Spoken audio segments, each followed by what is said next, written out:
Life with the GWM C20R has been interesting. It's been a bit of a love-hate relationship over the last year, but overall it's not been all that bad. Let's start from the outside in. When we first took delivery of the C20R, the first thing that caught my eye were the funky looks. It's got these chrome look roof rails as well as a rear spoiler with a brake light incorporated, which gives it a bit of a sporty appeal. It also has rear park distance sensors, which is pretty cool on a car in this segment and at this price. It's got the black wheel arches and really cool looking 16-inch alloy wheels. In my opinion, the best angle of this car is perhaps from the front.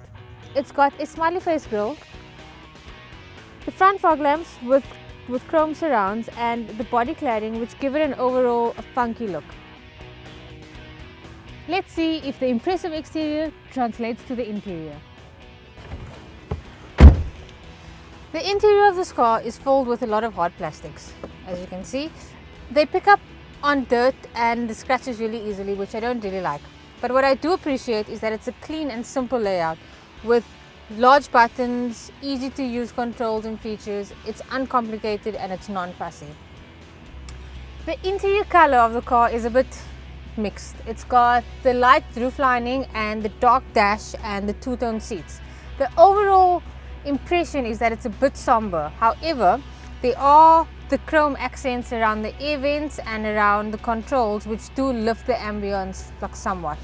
The two-tone seats, it's a nice touch, but the burgundy inserts do kind of heat up in summer to a bit of a molten lava temperature, which is not great to sit on.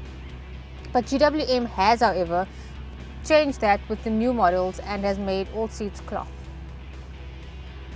The standard specification in this car is pretty decent. It's got airbags and air conditioning, as well as an audio system with auxiliary and USB connectivity. I did miss the ease of Bluetooth, but after a while I got used to the fact that I don't have it. It's got audio controls on the steering wheel, which are pretty nifty, as well as ISOFIX anchorages on the back seats. It's also got adjustable headlamps, which not a lot of cars in this segment have. The boot space in this car isn't great. You can only fit a few bags of shopping in here, but should you need more space, the rear seats move forward to make room for more luggage space. This car has a 1.5 litre VVT engine. It's got 77 kilowatts and 138 Newton meters of torque. It feels a little bit underpowered, I will admit, and you have to make really good use of the rev range and some clever gear changes from the 5-speed manual transmission in order to really get the car going. This car is mainly aimed at students or first-time buyers or young professionals. I've realized it's not really suited for a family. It's not comfortable when you have 5 adults in the car, especially at the back. What I've really loved about the ownership experience of this car is the compact nature of it. It's easy to maneuver, really easy to park, and it's a breeze in town. It's much better suited to the inner city driving, but it does do well on long roads as well. I've taken this car on the long road between the Western Cape and the Eastern Cape, and what impressed me on the trip was that this car handled the dirt roads as well as it handled the tar roads. What didn't impress me, however, was the fuel consumption. As a result of that trip and other driving over these last 12 months, we end this test on an average of 8.85 litres per 100 kilometers, which is not what you'd like a budget car to be at. It's kicked up its fair amount of issues, the biggest one being a starting problem. There were some instances where the vehicle just wouldn't start at all.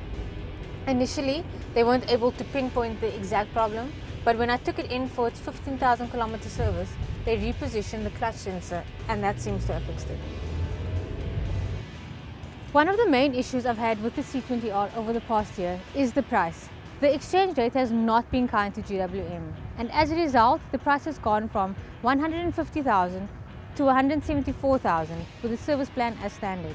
Now the price has been cut by a few thousand, but the service plan is now optional.